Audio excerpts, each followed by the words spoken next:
안녕하셨습니까. 공인중개사 법령 및 중개실무 신준선입니다. 기초과정 공부하고 계시고요. 오늘은 19강 19번째 강좌부터 진행을 하도록 하겠습니다. 우리 기초서 교재는 60페이지입니다. 60페이지에 보시면 먼저 3절에 행정제재 처분 효과의 승계라고 하는 단원 나오죠. 우리가 이미 앞선 18강을 통해서 공인중개사법 위반 행위 등에 가해지는 각종 제재에 대해서 살펴봤습니다. 공인중개사법 위반에 대해서는 행정처분이 부과될 수도 있고 벌칙이 부과될 수도 있었죠. 행정처분은 5가지가 있었네요. 개업공인중개사를 대상으로 한 등록 취소와 업무 정지, 또 공인중개사를 대상으로 한 자격 취소, 소속공인중개사만을 대상으로 하는 행정처분으로서 자격 정지, 그리고 거래정보사업자를 대상으로 한 지정 취소, 이렇게 5가지 행정처분, 3가지 취소와 2가지 정지처분이 있었죠. 행정처분은요. 별도로 벌칙이라고 하는 것이 있었는데, 벌칙은 행정형벌과 행정질서벌인 과태료 처분으로 양분이 되고, 행정형벌은 다시 3년 이하의 징역 또는 2천만 원 이하의 벌금, 아니면 1년 이하의 징역 또는 1,000만 원 이하의 벌금형 있었고요. 행정질서벌인 과태료 처분은 500만 원 이하의 과태료 처분과 100만 원 이하의 과태료 처분이 있었습니다. 이런 공인중개사법 위반에 따르는 행정상의 제재를 우리가 18강에서 봤었는데, 예전에 이 법에 없었던 제도가 지금 도입된 것이 바로 그런 행정상의 제재요. 행정상의 제재 처분의 효과가 승계가 된다라고 하는 제도입니다. 자, 이 단어는 제목만 봐가지고는 뭘 얘기하는지 언뜻 그 윤곽이 잡히질 않죠. 내용을 한번 보시면요. 60페이지입니다. 1번 개업공인중개사의 지위 승계 그랬는데, 개업공인중개사가 폐업신고 후 다시 중개사무소 개설 등록을 한 때에는 폐업신고 전에 개업공인중개사의 지위를 승계한다랍니다. 근데 그게 뭐 어떻다는 것이냐? 그것도 또 윤곽이 잘 안 잡히죠. 2번 보시면 행정처분 효과의 승계라고 해서요. 폐업신고 전에 개업공인중개사에 대하여 업무정지, 과태료의 위반 행위를 사유로 행한 행정처분의 효과는 그 처분일로부터 1년간 다시 중개사무소 개설 등록한 자에게 승계된다. 자, 이해가 안 돼도 그냥 가봅니다. 3번 위반 행위의 승계. 그래서 재등록 개업공인중개사에 대하여 폐업신고 전에 등록 취소 및 업무 정지의 위반 행위에 대한 행정처분을 할 수 있다. 처분을 함에 있어서는 폐업기간과 폐업사유 등을 고려해야 한다. 다만 다음에 해당하는 경우에는 제외한다. 그래서 1호가 폐업신고한 날부터 다시 중개사무소 개설 등록한 날까지의 기간이 3년을 초과한 경우 승계할 수 없다. 2호가 폐업신고 전 업무정지 사유는 1년이 초과하면 승계할 수 없다라고 되어 있습니다. 이 공인중개사법은 민법과는 달라서 아주 어렵고 추상적인 법률 용어로 문구가 구성되어 있는 것이 아니기 때문에 다른 단원들은 여러분들이 쭉쭉 읽어 내려가면서 대강의 윤곽은 파악하실 수가 있었을 겁니다. 근데 이 부분은 약간 좀 난해하죠. 보충 설명을 들으시면 이게 어떤 제도구나 하는 것을 이해를 하실 수 있을 것 같은데, 자, 이런 말입니다. 지금 공인중개사법은요, 개인이든 법인이든 적법하게 부동산 중개업을 영위하려면 무엇을 해야 한다는 것이죠? 등록을 해야 한다는 것이죠. 그리고 본법이 그 등록을 한 자를 일컬어서 개업공인중개사라고 부르는 것이었었잖아요. 자, 어떤 자가 중개사무소 개설 등록을 하여 개업공인중개사가 되었습니다. 개업공인중개사가 된 자는 이제 적법하게 중개업을 영위해 나갈 수가 있겠죠. 등록을 한 자, 개업공인중개사가 중개업을 영위하다가 어느 날 스스로 중개업 하기가 싫어졌대요. 그러면 무엇을 해야 합니까? 네, 폐업신고해야죠. 우리가 저 앞에서 정리를 해봤었는데, 개업공인중개사가 3월을 초과하는 휴업이나 폐업을 하고자 할 때에는 사전에 미리 폐업신고하고 나서 폐업을 해야 됩니다. 그리고 이 폐업이라고 하는 것은요, 등록의 효력이 소멸되는 사건이죠. 그러니까 등록을 한 개업공인중개사였다 하더라도 자기가 그만두겠다고 폐업신고를 했으면 폐업신고가 수리된 이후에는 더 중개업을 하면 안 되겠죠. 만일 폐업신고를 하고 나서도 계속 중개업을 했다면 폐업으로 인해서 등록의 효력은 이미 소멸되었기 때문에 폐업한 이후에 한 중개업은 저자도 무등록으로 중개업을 하는 것이 됩니다. 3년 이하의 징역 또는 2천만 원 이하의 벌금형에 속하게 된다는 겁니다. 그렇다면 등록한 개업공인중개사라 했다 하더라도 폐업신고를 했다면 더 이상은 적법하게 중개업을 할 수가 없고요. 이자가 다시 적법하게 중개업을 하려면 먼저 했었던 등록은 폐업으로 인하여 그 효력이 소멸했기 때문에 다시 적법하게 중개업을 하려면 다시 등록을 해야죠. 그런데 재등록이라고 합니다. 전에 등록을 했었던 자이기 때문에 다시 등록을 해야만 이자가 비로소 등록이 된 이후에 또 중개업을 영위해 나갈 수가 있게 되는 거죠. 그런데 중개사무소 개설 등록을 한 개업공인중개사 중에서는 생애 최초로 등록을 하고 중개업을 하는 자들도 있습니다만 이렇게 한때 등록하여 개업공인중개사가 되어 중개업을 하던 자가 폐업을 하였는데 다시 또 등록을 하고 중개업을 하는 자도 있다는 거죠. 그래서 이 자를 공인중개사법이 개업공인중개사와 구분하고자 재등록 개업공인중개사라고 부르겠다는 것입니다. 먼저 등록을 한 적이 있었기 때문에 재등록 개업공인중개사라고 칭하겠다는 것인데 공인중개사법은 이 재등록 개업공인중개사는 폐업 전 개업공인중개사의 지위를 승계한다라고 하는 규정을 두었다는 거죠. 왜 이 규정을 두었냐 하면 폐업 전 지위가 승계가 되어야 이런 일이 발생하는 것을 막을 수가 있을 것이라는 겁니다. 예전에 이 제도가 도입되기 전에는 이런 일들이 비일비재했었다는 거죠.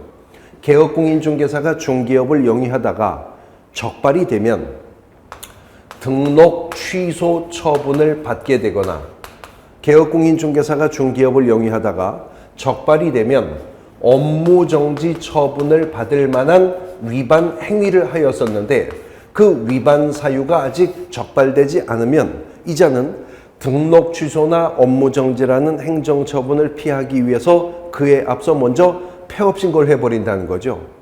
폐업신고가 수리되면 폐업으로 인하여 등록의 효력은 소멸했기 때문에 폐업신고가 수리된 이후에는 이제 적발한 등록관청이 취소할 등록이 없어져 버리죠. 등록 취소를 못합니다. 그러니까 행정처분을 피할 목적으로 폐업신고를 해놓고 잠잠해지고 구청 담당 공무원이 인사발령으로 바뀌고 그러면 다시 또 버젓이 다시 등록을 하여 중개업을 하더라는 거예요.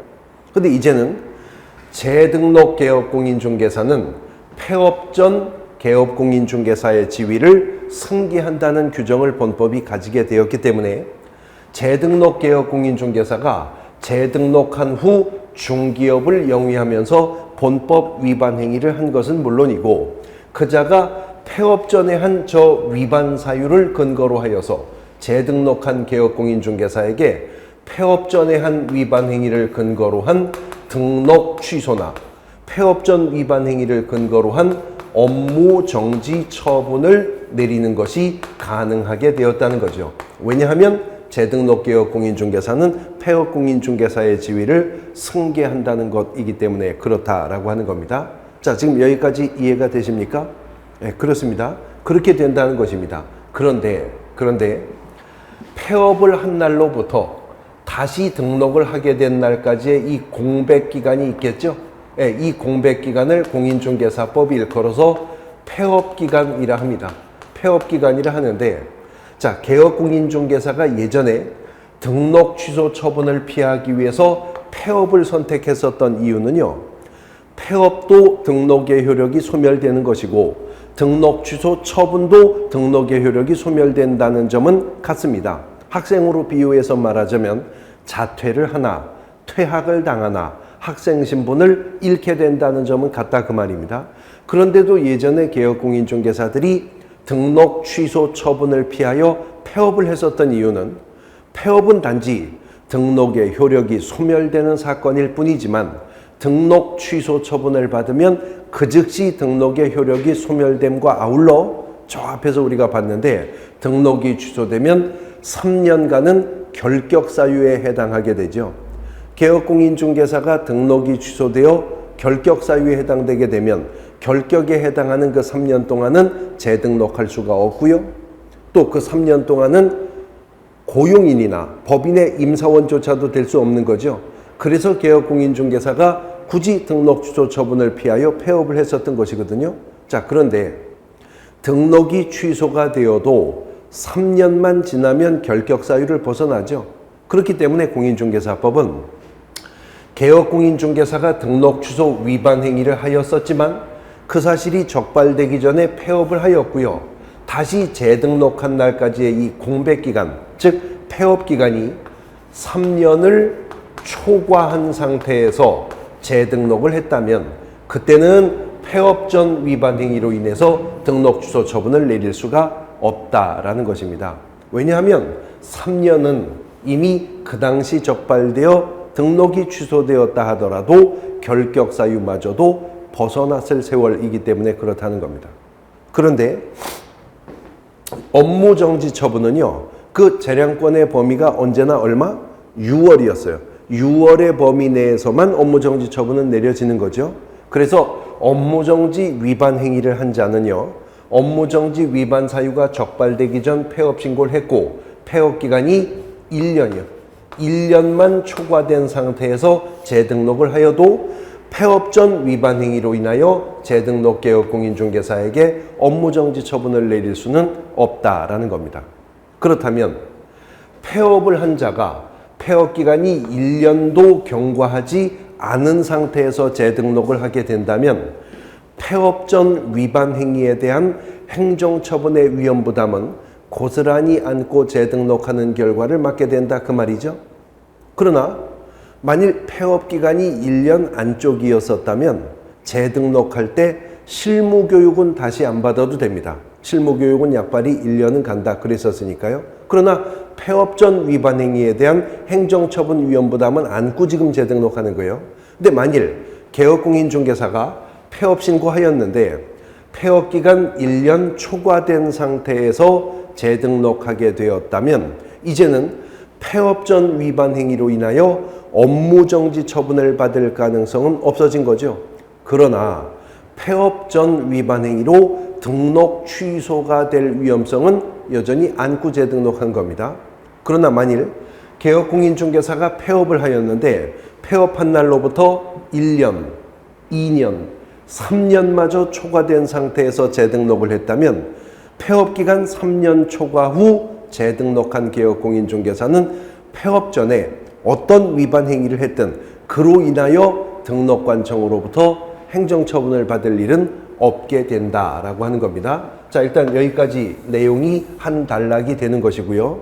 이제 이와는 또 별도의 규정으로서 개업공인중개사가 이번에는 등록을 하고 중개업을 영위하고 있다가 이미 법령 위반이 적발이 되어서 등록관청으로부터 업무 정지 처분을 받게 되거나 혹은 과태료 처분을 받는 일이 발생했다면 이러한 업무 정지나 과태료 처분의 효과는요. 업무 정지나 과태료 처분의 효과는 처분을 받은 날로부터 1년간은 재등록 개업공인중개사에게 그 효과가 그대로 승계가 된다라고 하는 규정이 또 있다는 겁니다. 아니 이미 위반 사실이 적발이 되었고 이미 처분까지 받은 마당에 그 효과를 1년이나 재등록 개업공인중개사에게 승계하는 이유가 무엇이냐? 이것은요. 행정처분 사유 중에서 절대적 등록 취소 사유 중에도 상대적 등록 취소 사유 중에도 또 업무정지 처분 사유 중에도 최근 1년 이내라고 하는 조건 하에 일정한 제재가 누적됨으로 인해 또 다른 더 무거운 제재를 받는 경우를 각각 규정하고 있기 때문에 그렇습니다. 조금 어렵죠. 기초과정이라 처음 듣는 설명이라서 좀 어려운데 예를 들자면 이런 얘기예요. 등록관청이 반드시 등록을 취소해야 되는 사유, 이른바 절대적 등록 취소 사유 8가지 중에는 이런 사유가 있습니다. 최근 1년 이내에 2회 이상 업무정지 처분을 받은 자가 다시 업무정지에 해당하는 위반 행위를 한 것이 적발되면 위반은 업무정지 위반 행위를 하였어도 이미 최근 1년 이내 2회 이상 업무정지 처분을 받은 상태에서 또 업무정지 위반 행위를 했다면 절대적 등록 취소, 등록관청은 등록을 취소하여야 한다입니다. 쉽게 말해서 삼진아웃입니다. 삼진아웃 제도 이 말입니다. 개업공인중개사가 1월에 업무정지 처분을 한번 받았고요. 5월에 또 한 번 업무정지 처분을 받았어요. 1월에 한 번, 5월에 한 번 이미 2차례 업무정지 처분을 받은 개업공인중개사가 9월에 업무정지 처분을 받을 만한 위반 행위가 적발되었다. 그러면 9월에 위반한 행위는 업무정지 받을 만한 위반 행위를 한 것에 불과하지만 이미 1월에 업무정지, 5월에 업무정지, 볼카운트 투아웃 상태에서 또 업무정지 위반 행위가 있었기 때문에 아웃, 절대적 등록 취소 사유가 되게 된다는 거죠. 이런 규정은 예전에 구부동산중개업법 시절부터 있었습니다. 그러나 이런 규정은 없었었어요. 그러다가 보니까 어떤 일이 또 횡행했냐면 방금 전 사례 그대로 적용하죠. 개업공인중개사가 1월에 업무정지 처분을 한번 받았고요. 5월에 또 한 번 업무정지 처분을 받게 되었다. 그럼 이미 볼카운트 투아웃 상태죠. 이제 이 개업공인중개사는 연내에 업무정지 위반 행위만 한 번 더 적발되어도 반드시 등록이 취소되죠. 그러니까 이 규정이 없는 상태에서는 개업공인중개사가 1월에 업무정지, 5월에 업무정지 누적되어 볼카운트 투아웃 상태가 되면 6월에 폐업합니다. 그리고 돌아서서 7월에 재등록하는 거죠. 근데 이제는 업무정지나 과태료 처분의 효과는 1년간은 재등록 개업공인중개사에게 그 효과를 승계한다는 규정을 이 법이 보완하여 입법해 두었기 때문에 그 안 통하는 거죠. 그러니까 1월에 업무정지 처분을 한번 받고 5월에 업무정지 처분을 또 한 번 받은 자가 6월에 폐업했다가 9월에 재등록을 하고 11월에 업무정지 위반 행위를 하였다. 그러면 재등록한 후 첫 번째 업무정지 위반 행위를 한 것이지만 6월 폐업 전 볼카운트 투아웃의 효과가 그냥 살아있다는 거죠. 그러니까 이것은 절대적 등록 취소 사유가 되게 될 것이다 라고 하는 겁니다. 자, 설명을 들으니까 내용 이해하시겠죠? 정확하게 이해가 안 되셔도 좋습니다. 기초과정이니까 윤곽만 잡아두시면 되겠습니다. 자, 3절에 행정제재 처분 효과의 승계라는 단원을 보신 것이고요. 이어지는 4절을 보실까요? 60페이지 하단부입니다. 지도 감독상의 의무라고 해서 첫 번째 등록증 등의 게시 의무라고 하는 게 나오죠. 공인중개사법 17조가 게시 의무에 관해서 규정을 두고 있습니다. 이제는 또 제목만 들어도 뭐 하라는지 알아듣겠네요. 걸어놓으라는 거잖아요. 걸어놓으라는 거. 본문 보시면 개업공인중개사가 당해 중개사무소 안에 보기 쉬운 곳에 게시하여야 할 사항은 다음과 같다. 그래서 게시할 사항이 지금 4가지가 나열되고 있죠. 첫 번째, 중개사무소 개설 등록증 원본 게시해야 합니다. 순서 좀 바꾸어서 두 번째, 공인중개사 자격증 원본 게시해야 하고요. 또 세 번째는 중개수수료라고 되어 있는데 지금은 중개보수라 말하죠. 중개보수 및 실비를 산정하는 그 요율 한도액표요. 요율과 한도액표가 게시되어 있어야 하고요. 그 다음에 네 번째는 손해배상 책임을 보장하는 보증의 설정을 증명하는 서류가 게시가 되어 있어야 한다는 겁니다. 이러한 게시 의무를 위반하게 되면 이것은 100만 원 이하의 과태료 처분 사유에 속하게 되는 것입니다. 자, 아주 간단한 의무사항이죠. 간단한 의무사항인데 간단하게 문제가 출제가 되면 그러니까 아주 손쉽게 정답 잡을 수 있도록 문제가 출제되면 시험이 오지선다형 객관식으로 출제가 되는 것이니까 이렇게 나오겠죠. 다음은 개업공인중개사가 중개사무소에 보기 쉬운 곳에 게시해야 할 사항들이다. 아닌 것은 1번, 2번, 3번, 4번 그대로 지문화하면서 정답에 실무교육 수료증, 사업자 등록증 이런 것들 갖다가 정답으로 하는 문제가 나올 수도 있습니다. 근데 조금 더 난이도가 있게 문제가 출제될 수도 있으니까 유의하셔야 될 것이 있는데, 첫 번째, 중개사무소 안에 보기 쉬운 곳에는 등록증 원본을 게시해야 한다 그랬어요. 근데 문제는 법인인 개업공인중개사만큼은 분사무소를 설치할 수가 있었죠. 그러나 분사무소는 태생 자체가 설치 신고하여 만들어지는 것이지 개설 등록하는 것은 아닙니다. 그러므로 법인인 개업공인중개사가 비록 분사무소를 10개 가지고 있어도 등록증은 한 장 있죠. 주사무소에만 있어요. 그러면 분사무소에는 게시할 등록증은 없겠죠. 그렇기 때문에 분사무소일 경우에는 등록증 대신 분사무소 설치 신고 필증 원본이 게시가 되어 있어야 할 것입니다. 그 다음 두 번째, 공인중개사 자격증 원본을 게시해야 한다고 했습니다.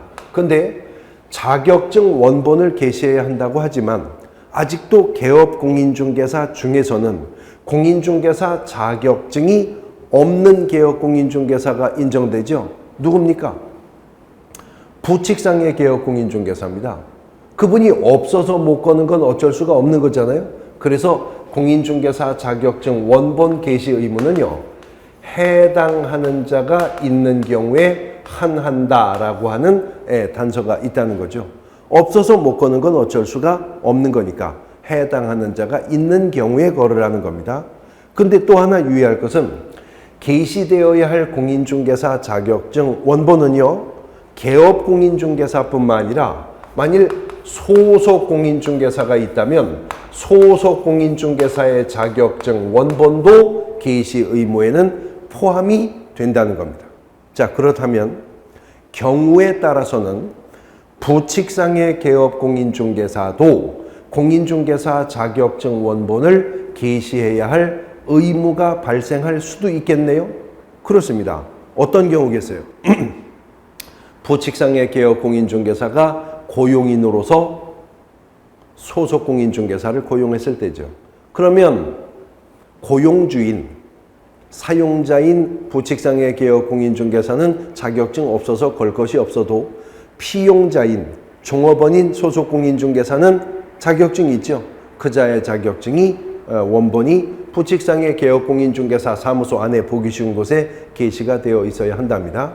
그 다음 중개보수와 실비를 계산하는 요율한도액표를 게시를 해야 되는데, 이미 우리가 중개보수편에서 정리한 바와 같이 이제 개업공인중개사가 주택을 중개 완성했다면 그 주택이 소재한 지역이 어느 시도 관할이냐는 불문하고 무조건 사무소 소재지 시도조례가 정한 요율한도액에 따라서 중개보수를 계산하는 것이었었죠. 그 주택의 요율은 시도조례가 정할 것이고요. 비주택의 요율은 어떻게 정한다고 그랬죠? 1천분의 9 범위 내에서 개업공인중개사가 희망요율을 명시해야죠. 그 요율한도액표가 게시되어 있어야 합니다. 그리고 손해배상 책임을 보장하는 보증의 설정을 증명하는 서류, 이 네 가지가 중개사무소 안에 보기 쉬운 곳에 게시가 되어 있어야 한다는 거죠. 게시 의무를 위반하게 되면 100만 원 이하의 과태료 처분 사유에 속하는데, 통상적으로 현장 실무상 개업공인중개사가 게시 의무를 위반했다 하면 대부분은 요율한도액표를 안 걸었다가 걸리게 되겠죠. 또 그냥 이 법이 17조에서 게시를 하라고만 하면 의자 뒤라든가 아니면 그 책장 안쪽이라든가 이런 데 게시할 수도 있으니까 공인중개사법은 중개사무소 안에 보기 쉬운 곳이라고까지 표현을 합니다. 보기 쉬운 곳에 게시를 하여야 한다라고 표현하고 있습니다. 자, 이어지는 오른쪽 2번 유사명칭 사용 금지라고 하는 부분인데요. 공인중개사법 18조가 규정하고 있는 명칭 사용과 관련된 규정입니다. 명칭 사용과 관련된 규정은 공인중개사법이 18조에서 그 근거 규정을 두고 있는데 같은 18조지만 1항과 2항이 그 적용하는 대상을 달리 말하고 있어요. 먼저 18조 1항은 뭐라고 말했냐면 개업공인중개사는 그럽니다. 개업공인중개사 들으라고 하는 말이에요. 18조 1항은 개업공인중개사는 그 중개사무소의 명칭에 공인중개사 사무소 또는 부동산 중개요. 공인중개사 사무소 또는 부동산 중개라고 하는 문자를 사용하여야 한다라고 하는 규정을 본법이 18조 1항에서 두었어요. 그리고 이어지는 18조 2항은 개업 공인중개사가 아닌 자에게 하는 말입니다. 개업 공인중개사가 아닌 자는 공인중개사 사무소 또는 부동산 중개라는 문자는 물론이고 이와 유사한 명칭이요. 비스무리한 명칭 그런 뜻이죠. 유사한 명칭조차도 사용을 하여서는 아니 된다라고 하는 규정을 두었습니다. 18조가 1항에서는 개업공인중개사는 공인중개사 사무소 또는 부동산 중개라는 명칭을 써야 하고 그 다음에 18조 2항은 개업공인중개사가 아닌 자는 그런 문자는 물론이고 그와 비슷한 문자도 쓰면 안 된다는 거죠. 그러면 쓰라고 했는데 안 쓴 개업공인중개사도 본법을 위반하는 것이고 쓰면 안 된다고 했는데도 쓴 개업공인중개사가 아닌 자도 본법을 위반하는 것은 매한가지죠.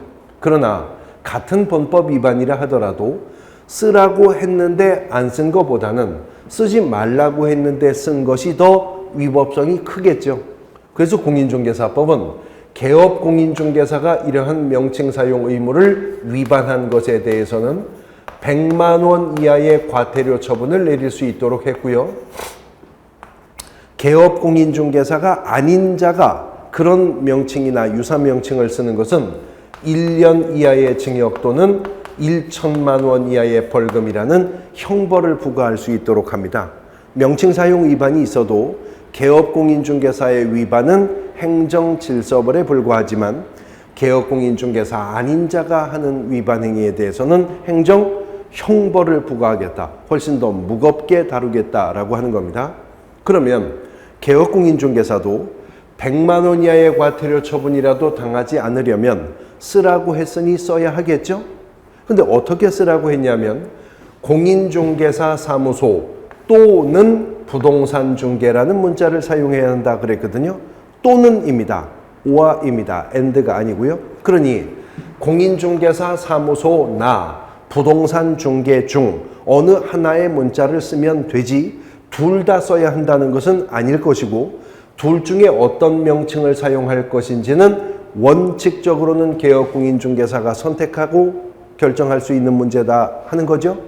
그러나 제가 원칙적으로는 이라고 말한 이유가 부칙상의 개업공인중개사도 두 문자를 선택할 수 있는 권한이 있는 것은 아니니까요. 부칙상의 개업공인중개사도 개업공인중개사이지만 공인중개사는 아니므로 공인중개사 사무소라는 명칭은 써서는 안 되겠죠. 안 된다고요. 그러면 부칙상의 개업공인중개사는 주거나 사나 부동산 중개라는 문자만을 써야 하겠죠.